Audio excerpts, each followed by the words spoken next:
but an irate minority keen on setting brush fires of freedom in the hearts of men. And so this small group can set brush fires across this state for freedom. And to remove from the public square all you atheists out there, remove the Judeo-Christian influence, because Antonio Gramsci said this: in order for us to win, we must infiltrate gradually every major institution that is operating under the Judeo-Christian frame. And men and women, they have succeeded. The Bible says God did not give us a spirit of timidity, but of power, dunamis. That is a supernatural power, and of a sound mind. We must process where we are through the lens of our faith. We must see it as God sees it.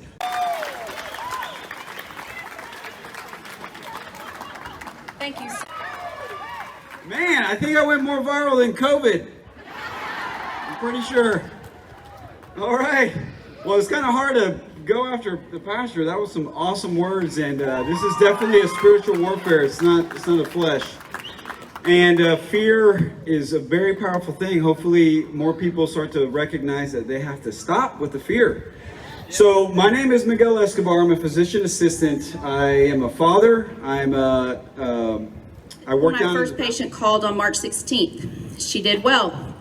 And I kept fine-tuning it over the past year from input with a lot of other U.S. doctors who are also treating early and outpatient. Because these treatments were working, when the controversy started last summer, out of a strong ethical obligation to care for my patients, I continued to treat the numbers of sick people as they increased.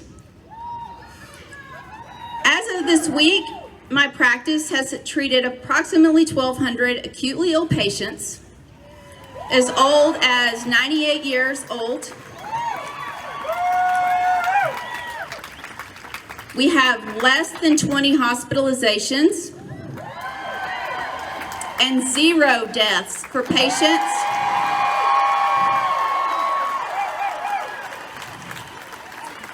If they presented before the 7th day. Sadly, I do include in my stats one patient we lost. He came in on the 12th day of illness. He was a transplant patient. He had already been to the ER and was turned away multiple times before he sought care from us. It was so unnecessary. Stories like that are why I decided to start to speak up. I believe these treatments are safe, and I think safety is a high priority. In April of this year, I testified here at the Capitol on behalf of House bill that Reagan mentioned. As a physician, informed consent is core to shared decision-making and good medicine. In fact, I'm going to read you this from the AMA published Code of Medical Ethics.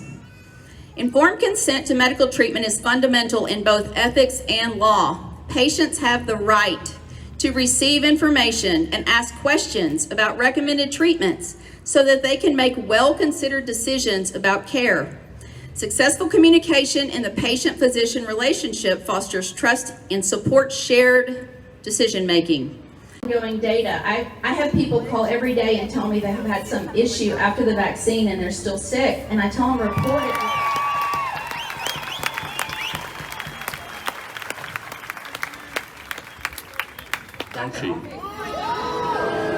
So I wore this hat that says "Make Science Great Again."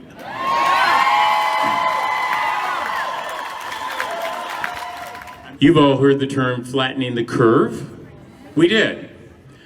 Nowhere in that did it say that that somehow stopped the transmission of the virus. So let's look at where this virus really comes from, shall we? It comes from the United States federal taxpayers' monies paid for with people like Ralph Barrick, Peter Daszak, Shizang Li, and Anthony Fauci. This virus is quite real and is quite man-made. There are 2 decades worth of papers and research with our monies spent to develop this virus, to do exactly what it did, to be spread. Bear in mind that a bioweapon, which is the development of a weapon that has no benefit for mankind, is a violation of international treaty under the Biological Weapons Convention Treaty. Welcome science. Welcome medicine. When the federal government interferes with physicians like this one, Dr. Offit, myself, and others that you've heard on stage, explain to you that there are treatments available for this virus to prevent its attachment, to prevent its replication, and the blood clotting and inflammation. When the federal government interferes with the practice of medicine, they have stepped outside their constitutional authority. All 600,000 deaths and millions around the world are the direct consequence of the same people who paid for this bioweapon and who prevented you from getting treated. So let's look at what they did for us. They developed drug vaccines. Now, let me start with,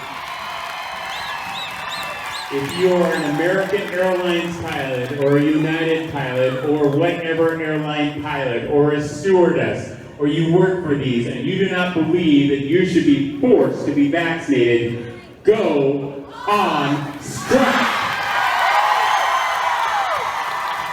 Let's see how well using the law of the land holds through for these people. Never in the history of medicine, in this country or other countries, have we watched people come into a hospital with breathing problems or infectious problems and said, there's nothing we can do for you, go home until you get worse. The practice of medicine has been abducted and prostituted by the federal government.